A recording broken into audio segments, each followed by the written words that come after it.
வணக்கம் பங்கு. இங்க பங்கு இன்னைக்கு ஞாயிற்றுக்கிழமை இல்ல, லீவு. அதான் வீட்டுல சும்மா உட்காந்துருக்கேன் பங்கு. ஆமா, சரி சரி சரி. அப்புறம் பங்கு ஆளை காணாம, நீங்க எங்க இருக்கீங்க? இன்னைக்கு ஞாயிற்றுக்கிழமை முருகவேலுக்கு புண்ணு வைக்க போறோம் இன்னைக்கு. ஏதோ உங்களுக்கு சொன்னானா? இல்லையே பங்கு, டெய்லி தொட்டியில பார்க்கத்தான் செய்யறேன் குளிக்கும் போதெல்லாம். ஒன்னும் சொல்லலையே பங்கு. தெரியலையே.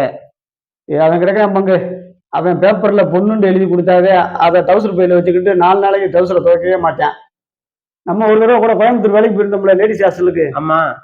அங்க கூட சட்டி பனி எல்லாம் காணாமட்டு போகும்ல, அதை பூரா எடுத்து அவன் தான் தலைமாட்டு வச்சு படுத்திருப்பான். பேப்பர்ல சில்க் படம் இருந்தா அந்த படத்தை கட்டி பிடிச்சி தூங்குறவில்ல அவனுக்கு போய் பொண்ணு பார்க்கறோம்ன்றீங்க. சரித்தேன். வீட்டுல எல்லாரும் அவங்க விஷயத்தான் கிளம்பிட்டு இருக்கான். அவன் சொல்ல மறந்துட்டானா? அதான் நான் சொன்னேன். அவன் நீ பேசுறத அவன் கேட்டுக்கிட்டு தான் இருக்கேன். போடா.